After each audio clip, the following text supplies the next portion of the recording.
Today is April 24th, 2019. My name is Diane Perry, a member of the Dudley Women's Club Veterans Committee.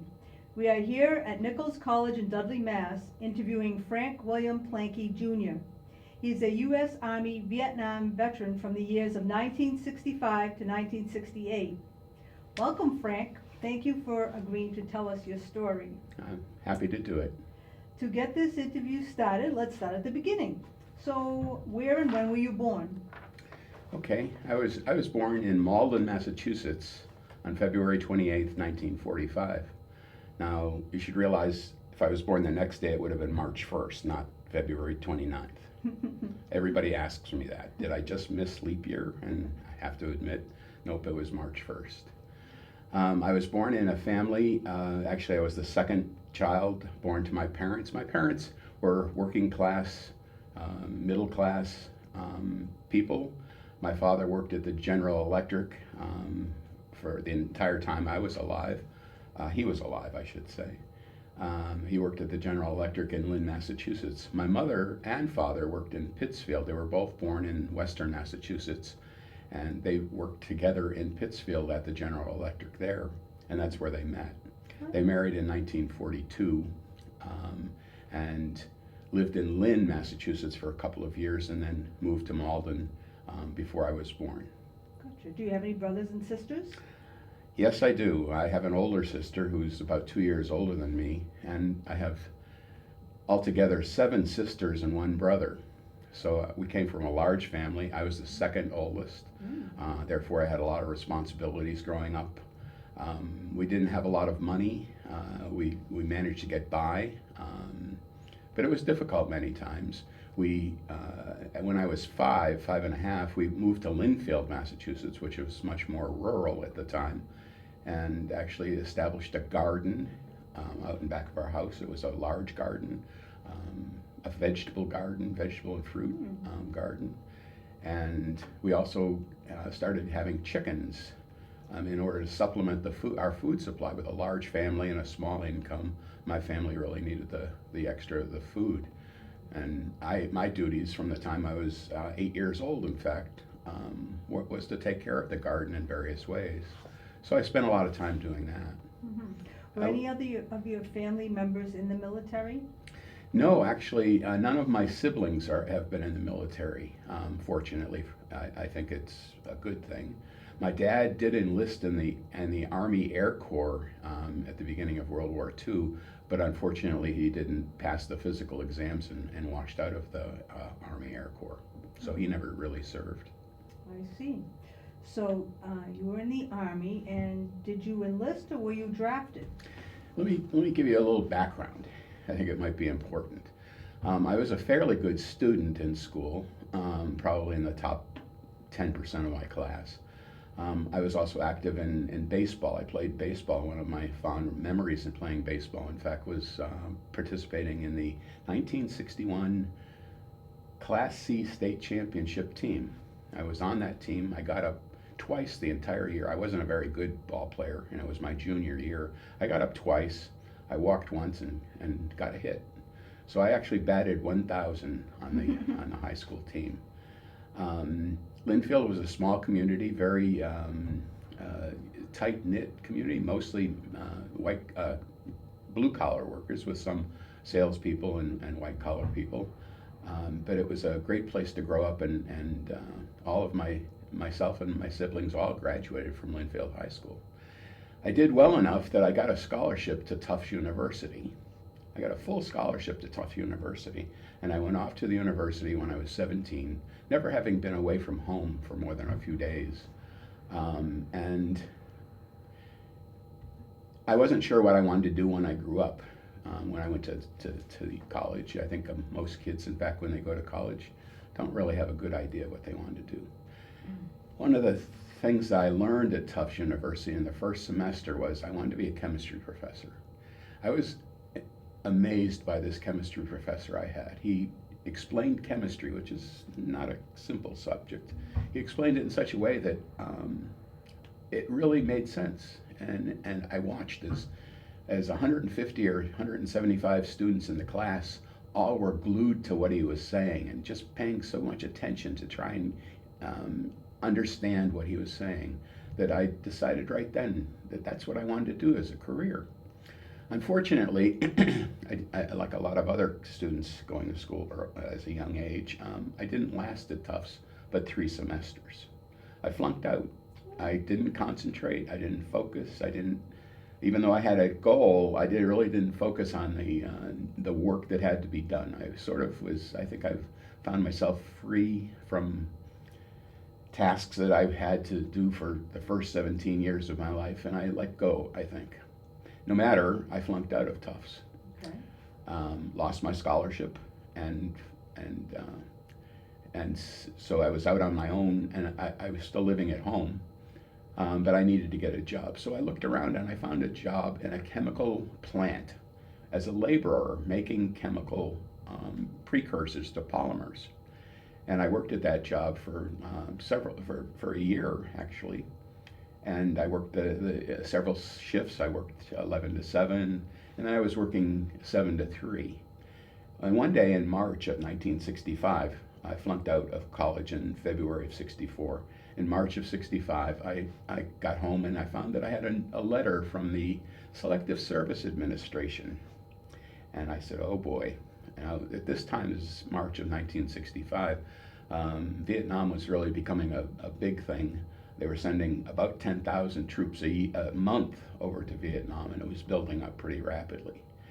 I opened the letter and I started reading, and the phone rang, and literally the local Army recruiter was on the phone. And he says, hey, I hear you got your draft notice. And I said, well, I haven't finished reading it yet, but yes, I do. He said, you really should come in and talk about it. And I said, I probably should go talk with you because I don't know what options I have. So I went in and he introduced himself and he talked a little bit about the Army. And then he said, so son, what do you want to do when you grow up?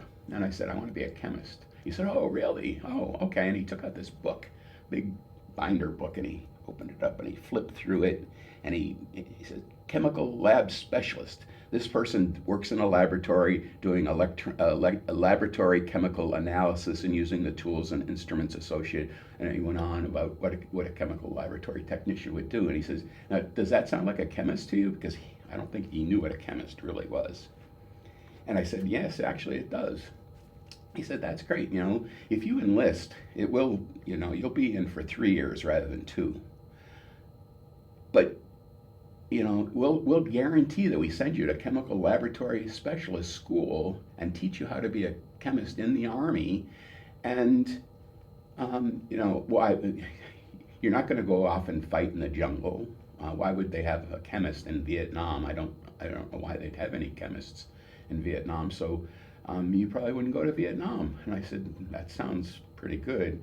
Can I think about it? And he said, sure, but we need to know in a couple days. And I called him the next day and I said, I think you're probably right. I probably should enlist. So I did. I enlisted in the Army in March of 1965. Actually got through a bunch of the details and went on to basic training in June. I enlisted on June 28th, 1965. Went to basic training at Fort Dix, New Jersey, which was a very interesting experience. I think everybody that goes through basic training learns a lot about themselves and how they can deal with adverse conditions and situations where there's a lot of competition and a lot of physical activity and mental agility, and I think it really helped me mature a lot. If I'd gone to Tufts after I went into the Army, I probably would have done well. So after basic training at Fort Dix, I did get assigned to the Army Chemical Laboratory School at Fort McClellan, Alabama. And I drove down there myself, the first time I'd ever been further south than New York City in my life. Well, maybe Fort Dix is south of New York City, I suppose. But certainly I have never been down south. And they had a class there, an 8-week class, teaching the basics of chemical laboratory operations. I had had 3 semesters of chemistry in college, so I had had most of what they had taught. And it came easy to me because I was really interested in it. There were 37 GIs in in this school, and I wound up graduating #1 in a class of 37. Got to be on the parade ground, and the colonel handed me a nice plaque and congratulated me. But based on that, I was assigned to a very good to a good position, a good placement for my next duty station. It was a place called Fort Detrick, Maryland. And it was in Frederick, Maryland, and it was the home of the Army Biological Warfare Center. At that time, the Army was participating in biological warfare defensive mechanisms. Our work, in fact, in the laboratory was to provide defensive situations so we could defend against biological attack if necessary. Since then, the Army and the United States has gone into a posture that we don't condone biological warfare or chemical warfare, but back then it was still an open question. The experience I had there was incredible. I worked in an actual laboratory with many civilians. In fact, I worked with one of the leading biochemists in the world who knew more about botulism poison than all but 2 or 3 people in the world. His name was Dr. Edwin Shantz. I'll never forget him. He was quite a stimulus for me and someone to look up to for my future. And I settled in and I said, gee, this is pretty nice. I'm learning a lot. I'm learning a lot about chemistry. I'm learning a lot about laboratories. I had a top secret clearance, so we were doing some work in areas that were sacred. Meanwhile, I was there about a month after I arrived. I was sitting around the NCO club with several other NCOs, GIs, non-commissioned officers, but we weren't just enlisted guys. And one of my buddies came in and said, hey, anybody want to date with girls from Hood College? Hood College was this girls' school down the road, about less than 2 miles away from Fort Detrick. There were 650 girls there, I think. It was a 4 years women's college. And I said, sure. So I got set up on a blind date. And so we stayed the rest of the afternoon in the NCO club, smoking cigarettes, which was the thing to do, drinking beer, which was the thing to do, and shooting pool and so forth. And then we got up and went to meet our blind dates on campus at Hood College. And there were 3 of us, and there were 3 girls at Hood. And I noticed this really cute blonde girl, and I said, I need to figure a way to get to be with her tonight. So as part of my date. So I did maneuver somehow. She was a little resistant to the idea, and she wasn't sure what she wanted to do either, and she has a whole story that she could tell you too. But it was very interesting, and we had quite an eventful evening. In fact, I will explain a little bit about it. A bunch of us, about 15 of us, rented a cabin out in the woods to have a place to go get away from the barracks and just have on our weekends off. And we had parties out there, and we had a party, and we had access to alcohol. The laboratories had alcohol. They didn't monitor the consumption, the use of them very well, and we managed to have some to take to our parties. Mm-hmm. And one of the GIs I was with, the driver of the car, actually got very drunk. He had orders to go to Vietnam, which I thought was very unusual and scared the heck out of me, in fact. But he wound up hurting his hand and cutting his hand and was bleeding. And I helped wrap his hand in a t-shirt and got in the car and drove back to Fort Detrick to bring him to the clinic because he was in need of stitches for sure. And I wound up getting my date back to college late. Back in 1965 at a women's school, you had to be in by 11 o'clock. And if you weren't, you were in trouble. And I recall vividly walking up to the door with my date, whose name was Bonnie Martin, and ringing the doorbell, and the house mother came down, and she said, she looked at us, and I had blood on my shirt and on my sleeve, and she was very upset, and she looked at us and said, what's going on? And I explained to her in my most polite voice, which I can do if I focus on it, that what had happened, and she said, oh dear, that sounds terrible. Well, thank you for helping out, and thank you for bringing Bonnie back to us, and we'll see what happens. So that was very unusual, I would say, and I wondered how that would go. The next day, on the other hand, I called to her. I got her number on the dorm, on the floor of the dorm. They had a common telephone. And I called it and I said, is Bonnie Martin there? And the voice said, sure, hang on a minute. And she came to the phone and she said, hello. And I said, hi, this is Frank. How are you? And she said, I'm fine. I said, it was quite a night, wasn't it? And she said, yes, I'm in a little trouble, but I think your explanation really helped a lot with the house mother. And I said, well, I'm glad. I hope it doesn't cause you a lot of harm. And I said, I really enjoyed being with you last night, and I wonder if we can get together again. And my car's in the shop, but I can walk down to see you. And she said, oh, gee, I'm making cookies, so what about if you start out in about 30 minutes and I'll meet you halfway? And I said, it was December 12th, and it was cold out, there was snow on the ground, and here's a girl who was willing to come and meet me, walk almost a mile to meet me halfway, and I said, that's very impressive. Turns out we started dating, and we dated during the period I was at Dietrich the whole time, and really kind of enjoyed our time together. I figured I was going to be there the entire tour, because why would anybody want anybody in Vietnam? And she had almost decided she was going to leave Hood College and go back home and maybe start at a school closer by. But when she started, was having trouble with math and science, and I said, I'll help you with math and science. And she said, if you do that, then I'll stay, and we'll see if I can't graduate from here. And we said, that sounds great. So we got along very well, and we dated during that period. In October of 1966, I got orders. Getting orders is an interesting thing in the Army. You never know what's going to happen.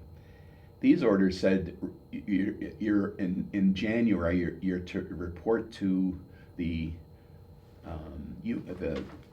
Naval Air Station at Corpus Christi, Texas, to get training for shipboard use on a ship off the coast of Vietnam.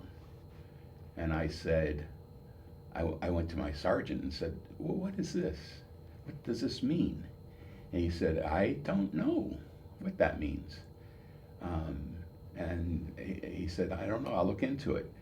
Turns out that the Army had taken a ship, a Navy ship, and completely renovated it and turned it into a floating helicopter repair ship. It was in Corpus Christi, Texas, because the Army had a depot, a repair depot in Corpus Christi, Texas, that repaired all of the helicopters from all of the helicopters throughout the world, all the Army helicopters. The pieces or parts or whatever were sent back for repair all the way to Corpus Christi, Texas, and were repaired and then were shipped back to wherever they were needed. And early in the 60s, the Army, in its wisdom, decided that it would be very convenient to have a repair depot that was on a ship that they could position close to where the fighting was, so that the helicopters could be repaired in a matter of a few weeks rather than in a matter of a few months. And so they outfitted the ship with everything necessary to do all of the repair work on the helicopters. The ship's name turned out to be the USNS Corpus Christi Bay. It was not a U.S. Navy ship. It was run by the Merchant Marines for the Army, but it had a battalion of GIs, everything from machinists to electronics people, to test people, to cargo handling people, to boat type people, everything about repairing and rebuilding and testing the pieces for a helicopter. As part of that, they needed a chemistry laboratory because we tested the fuels that were used in the helicopters and the plating baths that were used to machine parts and plate them. We did testing of a whole variety of things, in fact, on that ship. And so it was outfitted with with a chemical laboratory. There was a chemist, his name was Jim Grippenberg. I think he was a first lieutenant, and he was a chemist. He had a degree in chemistry, and he and I were the chemists on board. Next to us, they had a metallurgical laboratory, and there was a metallurgy scientist, metallurgical engineer, who studied the metals that associated with, especially with accidents and incidents where the part may have failed, to determine whether there's a cause of the failure. And he didn't have help, so I helped him out a bunch during the time. I went to Corpus Christi, Texas for about 4 weeks of training, and they actually had me set up working with the instruments that I'd be using in the laboratory on board the ship, and trained me on the pieces and the process and the bookkeeping and all of those things. And then I flew to the Philippines, to Clark Air Force Base in the Philippines. And from the Clark Air Force Base, I took a bus, a very scary bus ride through the mountains in the Philippines to Subic Bay, which was the big naval station in the Philippines, where I joined up with the USNS Corpus Christi Bay. Got on board, found that I was one of 400 or so GIs, and we lived in close quarters, but the ship was air conditioned. It had the chemical laboratory was great. The ship was very stable. It was a 16,000 ton ship, so it was a good sized ship. We steamed from Subic Bay to Vung Tau, Vietnam, which is in the southern part of Vietnam, a little bit north of the Mekong Delta. And we dropped anchor 2 or 3 miles off the coast of Vietnam, and we started getting parts to work on.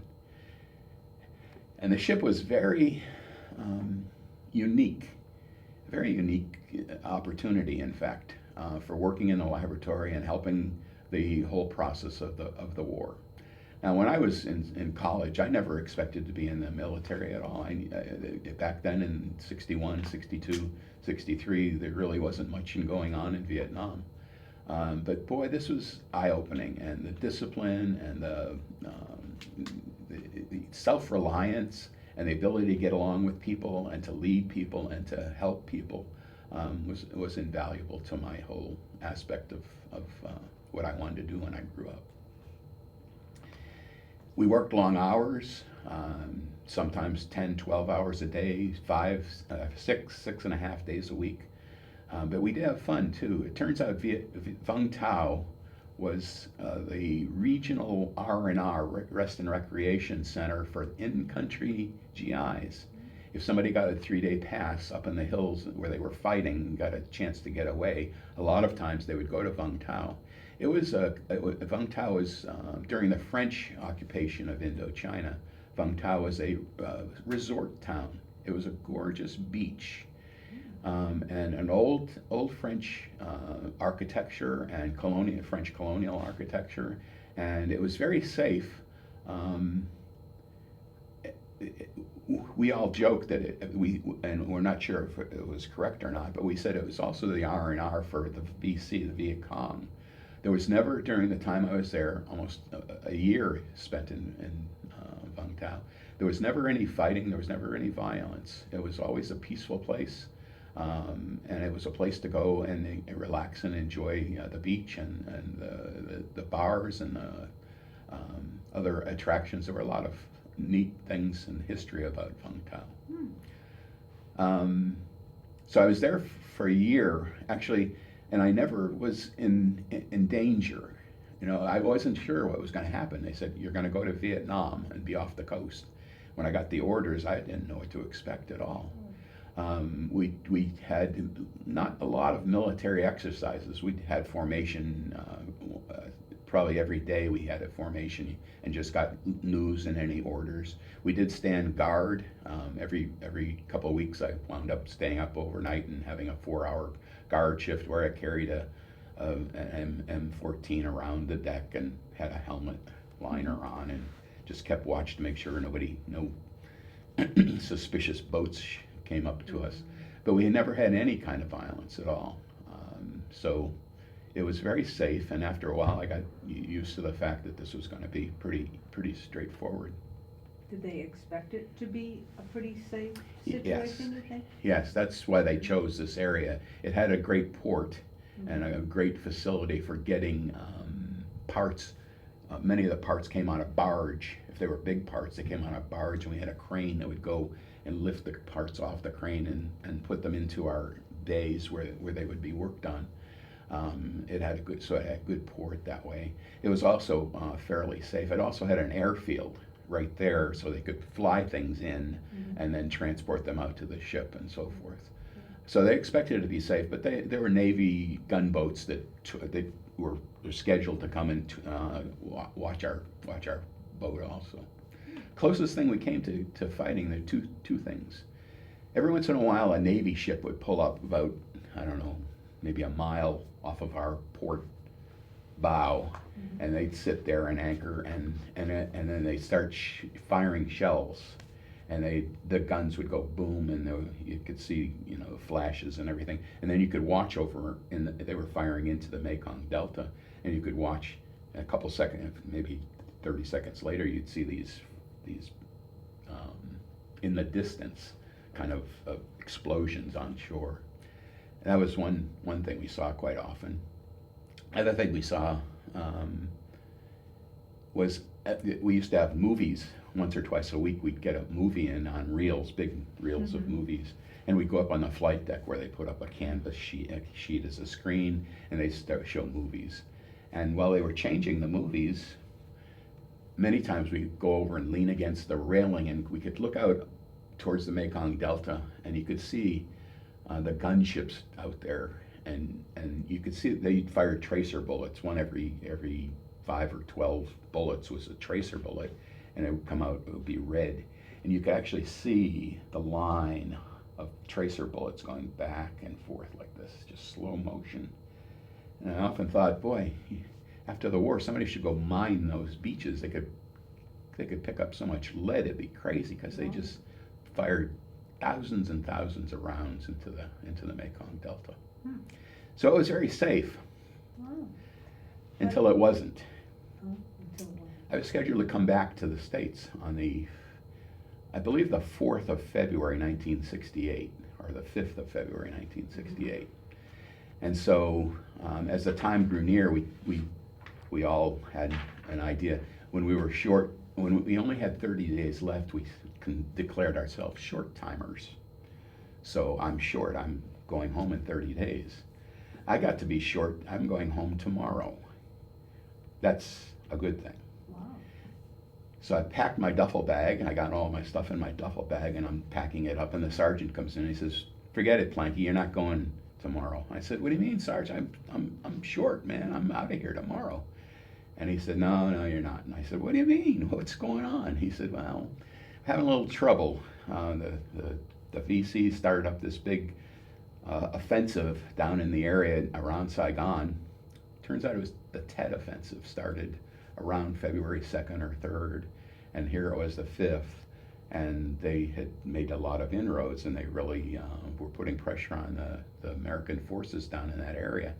And he said, we lost the road between Bien Hoa Airport and Tan Son Nhut Airport.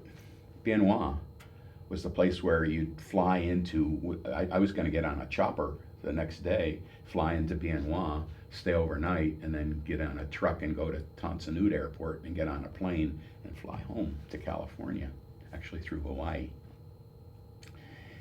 I said, we lost the road? What do you mean we lost the road? Yeah. And he said, we don't have control of the road between there. He says it's about 8 or 10 clicks between the two places, and they're going to get it back, so don't worry, but you're not going tomorrow. Next morning we got up, got in formation again, got into these big trucks. We could look out the back of the truck, because you can't really see out the sides. We're looking out the back. We're driving along this road between Bien Hoa and Tan Son Nhut. And I'm looking at the back, and there's this bush that's on fire over here, and there's this army jeep going by that's crashed, and just sitting there in a heap, and I'm saying, they got control of the road, but they did. We got to the airport. We all got out, got in formation again, and then climbed up the stairs to this big jet.